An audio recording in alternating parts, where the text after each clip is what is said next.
నమస్తే, welcome to our channel. నేను సౌజన్య. Banjara hills PS లో మాజీ మంత్రి కేటీఆర్ పై కేసు నమోదైంది.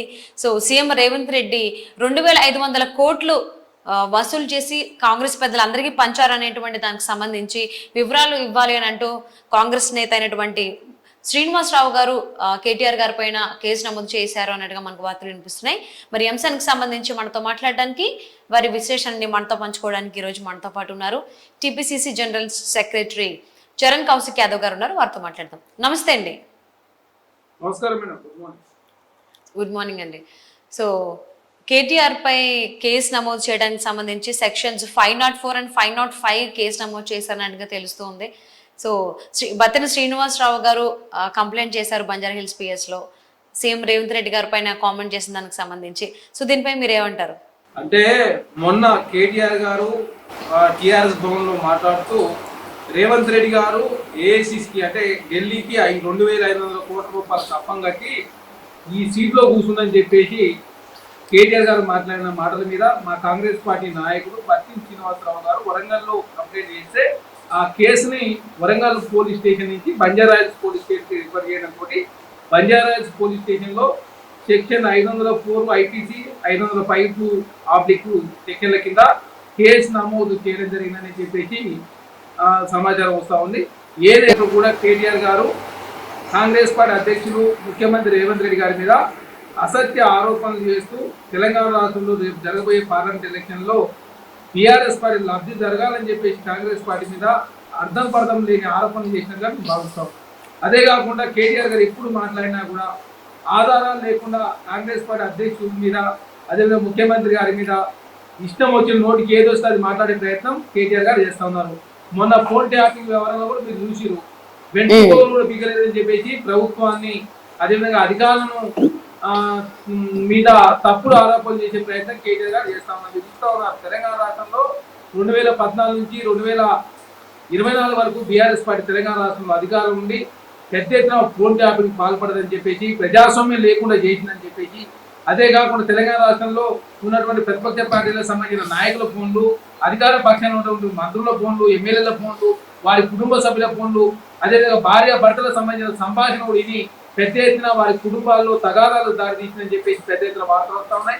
అదే కాకుండా సినిమా రంగానికి సంబంధించినటువంటి హీరోయిన్లకు సంబంధించిన ఫోన్ కూడా ట్యాపింగ్ పాల్పడరని, అదేవిధంగా ఇండస్ట్రియలిస్టులకు సంబంధించిన పోలింగ్ ట్యాప్ పాల్పడరని, అదేవిధంగా పెట్టుబడిదారులకు సంబంధించిన ఫోన్ ట్యాపింగ్ పాల్పడి పెద్ద ఎత్తున అవాల ద్వారా పైసలు సంపాదించారని చెప్పేసి పెద్ద ఎత్తున ఆరోపణలు రావడంతో తెలంగాణ రాష్ట్రంలో ప్రజాప్రభుత్వం కాంగ్రెస్ ప్రభుత్వం కాబట్టి విచారణ చేస్తూ ఉంటే పెద్ద ఎత్తున ప్రభాకర్ రావు గారు, రాధాకిషన్ రావు గారు, ప్రణీత్ రావు గారు, దీని వెనుక పెద్ద ఎత్తున టీఆర్ఎస్ పార్టీలో ఉన్నటువంటి అధికారులను కూడా బయటకు వస్తూ ఉన్నారు. ఈనాడు జైలు జీవితం గడిపే పరిస్థితి వచ్చిందంటే దాని ముఖ్య కారణం కేసీఆర్ గారు కుటుంబం, కేటీఆర్ గారు అదేవిధంగా హరీష్ రావు గారు, కవిత అదేవిధంగా సంతోష్ రావు గారు మూలంగా ఈనాడు తెలంగాణ రాష్ట్రంలో అధికారులను కూడా వారు చెప్పిన మాటలు వినడంతో ఈనాడు తెలంగాణ రాష్ట్రంలో ఏకంగా ఊసలు లెక్కబడే పరిస్థితి పోయిందంటే తెలంగాణ రాష్ట్రంలో ప్రజాస్వామ్యం లేకుండా చేసే ప్రయత్నం టీఆర్ఎస్ పార్టీ చేసింది. కాబట్టి టీఆర్ఎస్ పార్టీలో ఉన్నటువంటి ఎమ్మెల్యేలతో కూడా కాంగ్రెస్ పార్టీ రావడానికి సిద్ధంగా ఉన్నారు. ఎందుకంటే ఆనాడు 10 సంవత్సరాల కాలం పాటు బీఆర్ఎస్ పార్టీ ఉంటే మాకు ప్రజాస్వామ్యమే లేదు, మమ్మల్ని పట్టించుకునే లేరు, వారి కుటుంబ పాలన జరిగింది. ఆ కుటుంబ పాలన మూలంగా తెలంగాణ రాష్ట్రం 7 లక్షల కోట్ల రూపాయలు అప్పులో పోయింది. కాబట్టి తెలంగాణ రాష్ట్రంలో ప్రజాప్రభుత్వం కాంగ్రెస్ పార్టీ ఏర్పడింది. కాంగ్రెస్ పార్టీ తెలంగాణ రాష్ట్రంలో ఉండాలని ప్రజలు కోరుకుంటా ఉన్నారు. కాబట్టి అట్లాంటి ప్రభుత్వాలు కూర్చే ప్రయత్నం BRS party Bharatiya Janata party కలిసి చేస్తా ఉన్నాయి. కాబట్టి చాలా మంది కాంగ్రెస్ పార్టీ రావడానికి సిద్ధంగా ఉన్నారు. అదే కాకుండా ఈ ఆరోపణల విషయంలో 2500 కోట్ల రూపాయలు తీసుకున్న ఆరోపణల విషయంలో ఖచ్చితంగా కేటీఆర్ గారు జైలుకు పంపించాల్సిన అవసరం ఉంది. ఖచ్చితంగా జైలు పోతారని చెప్పి మేము భావిస్తున్నాం. అంటే ఈ సీఎం రేవంత్ రెడ్డి గారి పైన ఇలా కామెంట్ చేశారు కాబట్టి కేటీఆర్ గారు ఈయన పైన రాబోయేటువంటి రోజుల్లో మీరు ఎలాంటి చర్యలు తీసుకుందాం అని చెప్పి ప్లాన్స్ లో ఉన్నారంటారు? మేడం, ప్రజాస్వామ్యబద్ధంగా ప్రజాస్వామ్యయుతంగా చట్టాల లోబడి మాత్రమే కాంగ్రెస్ ప్రభుత్వం పనిచేస్తుంది. మాది ప్రజాప్రభుత్వం. వారిలాగా మేము అక్రమ కేసులు పెట్టి మన నుంచి అక్రమ కేసులు పెట్టి ఎవరిని కూడా కాంగ్రెస్ పార్టీలో తీసుకునే ప్రసక్తి లేదు. అదే కాకుండా ప్రతిపక్ష పార్టీల మీద కేసులు పెట్టేసి వాళ్ళు ఇబ్బంది పెట్టే పరిస్థితిలో తెలంగాణ రాష్ట్రంలో కాంగ్రెస్ ప్రభుత్వం లేదు. మాది ప్రజాప్రభుత్వం. ప్రజల శ్రేయస్సు కోసం తెలంగాణ రాష్ట్రంలో ఈ ఆర్థిక సంక్షోభం నుంచి ప్రభుత్వాన్ని గట్టెక్కించే ప్రయత్నంలో భాగంగా మా మంత్రులు, మా ముఖ్యమంత్రి గారు రోజుకు 18 గంటలు కష్టపడతా ఉన్నారు. కాబట్టి తెలంగాణ రాష్ట్రంలో మేము ఎవరి మీద అక్రమ కేసులు పెట్టడానికి సిద్ధంగా లేదు. కాకపోతే ఆధారాలు లేకుండా మా ముఖ్యమంత్రి గారిని అగౌరవపరిచినందుకు కాంగ్రెస్ పార్టీ నాయకులు మొన్న వరంగల్లో కేసు పెట్టింది కాబట్టి ఈరోజు బంజారాహిల్స్ పోలీస్ స్టేషన్ లో కేసు కావడం జరిగింది. ఖచ్చితంగా చట్టం తన పని తాను చేసుకుంటూ పోతే చట్టపరంగా మాత్రమే చర్యలు తీసుకోవాలని చెప్పేసి మేము భావిస్తాం. అంటే సీఎం రేవంత్ రెడ్డి గారి పైన ఇలాంటి అసత్య ఆరోపణలు చేశారు కాబట్టి కేటీఆర్ గారిని ఖచ్చితంగా అరెస్ట్ చేసేంత వరకు మీరు ఊరుకోరంటారా? అంటే మేడం, అసత్య ఆరోపణలు ఎవరు చేసినా మీరు వాస్తవాలు మాట్లాడండి, ఆధారాలతో మాట్లాడండి. మీరే చెప్పారు కదా, ఆధారాలు లేకుండా మాట్లాడి మా కాంగ్రెస్ పార్టీ అధ్యక్షులు, మా తెలంగాణ రాష్ట్రంలో కాంగ్రెస్ ప్రభుత్వం ముఖ్యమంత్రి మా ప్రభుత్వాన్ని బదనాం చేసే ప్రయత్నం బీఆర్ఎస్ పార్టీ చేస్తా ఉంది. అంటే 2500 కోట్ల రూపాయలు కాంగ్రెస్ ప్రభుత్వానికి పెద్దలకు కట్టినంటే తెలంగాణ రాష్ట్రంలో కాంగ్రెస్ ప్రభుత్వం అవినీతి చేస్తుందని చెప్పేసి ముద్ర వేసే ప్రయత్నం, అంటే కాంగ్రెస్ ప్రభుత్వం అక్రమాలకు పాల్పడుతుందని చెప్పే ప్రయత్నం, కాంగ్రెస్ ప్రభుత్వం పెట్టుబడిదారుల నుంచి పైసలు వసూలు చేస్తుందని చెప్పే ప్రయత్నం కేటీఆర్ గారు చేస్తా ఉన్నారు. కాబట్టి కేటీఆర్ గారు మాట్లాడిన మాటలు అవాస్తవాలు కాబట్టి అభూత కల్పనలతో క్రియేట్ చేసి మాట్లాడే ప్రయత్నం వారు చేసింది కాబట్టి అవి వ్యాఖ్యలు తీవ్రంగా ఖండిస్తూ ఖచ్చితంగా చట్టం ప్రకారం కేటీఆర్ గారి మీద చర్యలు తీసుకుంటుందని చెప్పేసి మేము భావిస్తాను.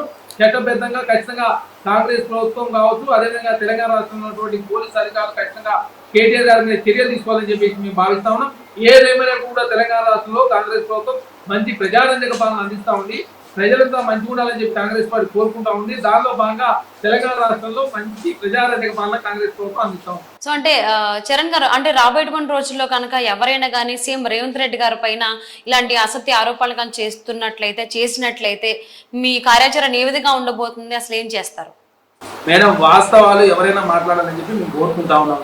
మా కాంగ్రెస్ ప్రభుత్వం మంచి చేస్తే మంచి చేసిందని చెప్పండి, మంచి చేయకపోతే సలహాలు ఇవ్వండి, మేము స్వీకరించడానికి సిద్ధంగా ఉన్నాం.